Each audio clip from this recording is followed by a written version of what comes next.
Muy buenos días, queridos amigos y amigas. Hoy, martes de la sexta semana del tiempo pascual, la liturgia de la palabra nos presenta del libro de los Hechos de los Apóstoles, capítulo 16, versículos 22 al 34. El salmo que nos hace meditar esta palabra que Dios nos ofrece está tomada de Salmo 137. Tu derecha me salva, Señor. Y del Evangelio según San Juan, capítulo 16, versículos 5 al 11. Nos dice el libro de los Hechos de los Apóstoles. La gente se puso en contra de ellos y las autoridades ordenaron que les quitaran sus ropas y los azotaran con varas. Después de azotarlos severamente, los metieron en la cárcel y encargaron al carcelero que los custodiara con atención. El carcelero, siguiendo la letra, la orden, los metió en la celda más segura y les sujetó los pies al suelo con cadenas. A medianoche Pablo y Silas oraban entonando himnos a Dios, mientras que los otros presos los escuchaban. De repente se produjo un gran terremoto que sacudió los cimientos de la cárcel y se abrieron todas las puertas y todos los presos se les soltaron las cadenas. Al despertarse el carcelero y ver abiertas las puertas de la cárcel, sacó el puñal con intención de suicidarse, pensando que los presos se habrían escapado. Pero Pablo le gritó: no te hagas daño, todos estamos aquí. El carcelero pidió una antorcha, entró en la celda y tembloroso se arrojó a los pies de Pablo y Silas. Después los sacó fuera y le dijo: señores, ¿qué debo hacer para salvarme? Ellos le respondieron: si crees en el Señor Jesús, te salvarás tú y tu familia. Luego le explicaron a él y a todos sus familiares el mensaje del Señor. En aquella misma hora de la noche, el carcelero los tomó consigo, les lavó las heridas y luego recibió el bautismo con todos los suyos. Después los llevó a su casa, preparó un banquete y celebró con toda su familia la alegría de haber creído en Dios. Palabra de Dios. Te alabamos, Señor.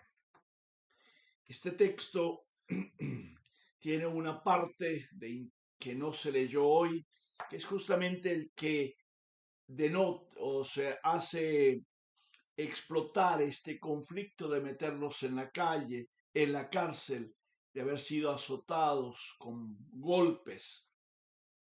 Y es justamente porque en Filipos empezaron a frecuentar la sinagoga, la reunión de los judíos, y había un señor que tenía una muchacha que era divina, y empezó a perseguirlos a ellos diciendo que ellos les anunciaban la fe en el Dios vivo.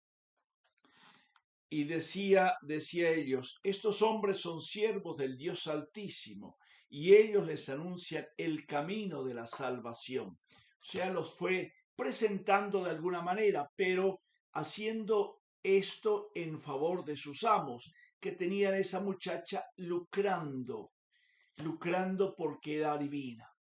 Y un día Pablo, dice el texto, se hartó y expulsó el espíritu y por lo tanto ya no podía adivinar.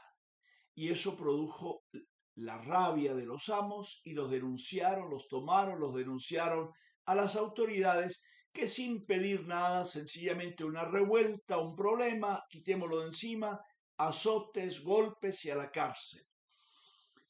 Pero allí Lucas presenta de manera muy linda, como suele suceder en distintos momentos, también los hechos de Pedro por un lado y los hechos de Pablo.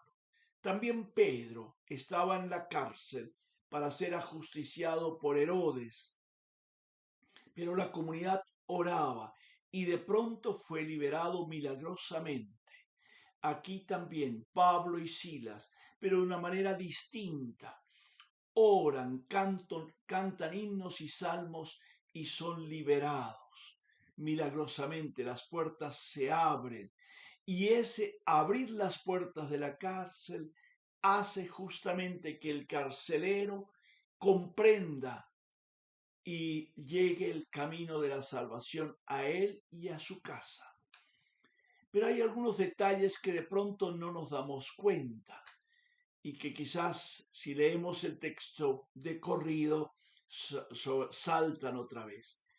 El carcelero los saca, les cura las heridas, recibe la catequesis, son bautizados él y su familia, preparan el banquete.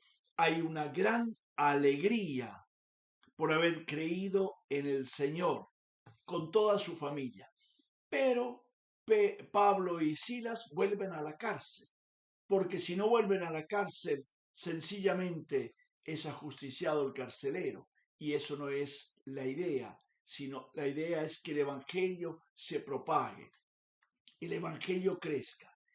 Tenemos entonces qué interesante, una mujer extranjera en la comunidad Filipos que acepta el Evangelio y un carcelero, un pagano, un romano, una prosélita pagana del Asia que vive en Filipos, comerciante que recibe el mensaje y un romano, carcelero, pagano que recibe el mensaje con toda su familia.